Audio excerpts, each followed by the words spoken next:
How is Shady Baby doing now that she's the co-owner of a professional soccer team? Yes, Angel City. She is the youngest owner in professional sports. So, her dad was like, I'm going to be part owner of the Utah Jazz. And she was like, okay, top that.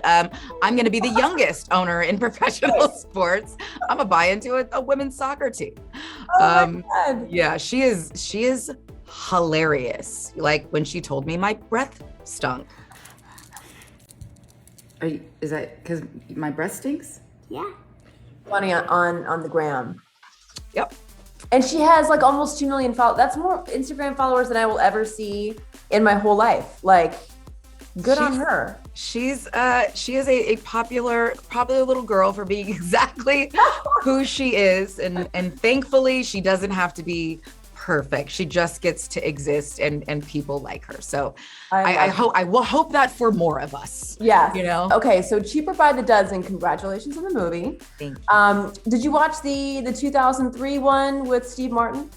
I am not as familiar with that one. My older sister was obsessed with classic movies. So I watched the original, the 1951. Oh, like the one before that. Yes. Like every time it came on, we had to watch it because my older sister was in charge of the remote control. Yep. So that was my reference. I kind of was I wasn't exactly the target audience for the Steve Martin one.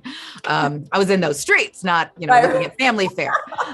So yeah, when I got this, when Kenya sent me the script, I was like, perfect timing because it looked like my family, the Bakers and the Wades, not too far off. They got us by, perhaps a half a dozen, but the blended nature of it all, the co-parenting, figuring out how you balance ambition and love, and what's really, truly important at the end of the day, all of that I could very much relate to. Ta-da! Luna, strong choice, suggestion, take off one thing.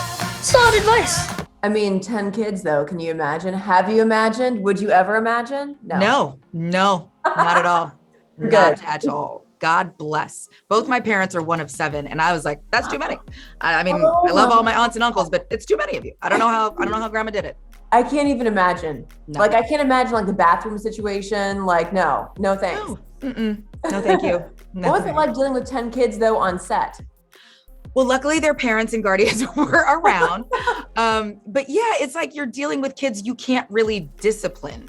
You know what I mean? And everyone is raised a little differently. So it ranged from, like wrangling cats to like pure chaos, but with a lot of laughs and a lot of love in there, thrown in the mix. Now you're a parent, Zach is not. Did you kind of school him on all things dad related? Well, Zach kind of tipped his hat on what kind of parent he will be, which is the fun parent, not the disciplinarian. I'm the cool dad. So, yeah, I'm the cool dad. Let's go to Zara together. So I had to be bad cop, and Zach got to be the fun one. Yeah. But I'm like, you can't rile them up right before they have to shoot. We got to get them focused. And he was like, well, you want them to be like, robots. I'm like, there has to be a happy medium. So you guys weren't having a Fast and Furious style race for money? Whoa. I just realized we're not smarter than you. He told me that you know how to give the look, which any parent knows the look. You don't even have to say anything. Whenever the kid starts playing games, you just give them a look, and that's all you need. I have to practice on this because I'm the mother of a 4-month-old son. So I need to get that mode. Can you teach me? Can you teach me the look? It's like, think of your friend that first time someone called you on 3-way, but you didn't realize that you were on 3-way. Yes. And they asked you about something and you told the truth, and then the other person chimes in. The look that is on your face,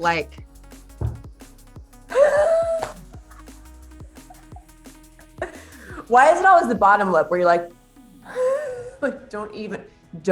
are you kidding me right now? But you just have to be dead, dead A on eye contact. Yeah. Where they just start to feel like they're shrinking a little bit. Right. You want to inspire fear, healthy fear, right? A good healthy fear. But if they ever end up at a party, something out of Euphoria, please call me. No, I will not ask you any questions until we get home, of course. Yeah, you want to keep the lines of communication open to a degree. Yes. Also, please tell me that Zach did not know who your husband was. In all fairness, my husband has no clue who Zach is either, so it's a push. He didn't watch Scrubs. He didn't know it was a thing. You know, he was off winning championships and, you know, being people's hottest person. So no, he was not, you know, I don't know what they call Scrubs fans, but like, I know there's a word for the fandom, but I had to literally be like, he was on the show with Donald Faison. Like they were like doctors and stuff. He's like, I think. Oh my God. So yeah, it's a push. God bless him. He did say that you and Dwyane kind of inspired him to get into the best shape of his life. Yes. Well, I'd like to think that's how that happened. Once he realized who my husband was and that he doesn't believe in wearing shirts, Zach was like, I can't have you come to work and we're like, you know, you're laying up in bed with me and then you go home to Adonis. So I gave him the name of my trainer, Heart and Hustle, whoop, whoop, whoop. And he literally transformed, like his before and after, like he should be on the cover of Men's Health. Like Zach was really like ripped, and the big test, him and his lady got like papped at the beach and Zach was ripped and tan and he was like, yeah. But it was like a win for all of us. Yeah, thanks to you. Well, hey, congratulations on Cheaper by the Dozen. When and where can we watch it? On Disney Plus. Yes. I'm like at the end of this week. It is on March 18th on Disney Plus. Watch with the whole family and enjoy. Thank you for watching. If you want more extra, hit the subscribe button and the bell so you'll never miss a video.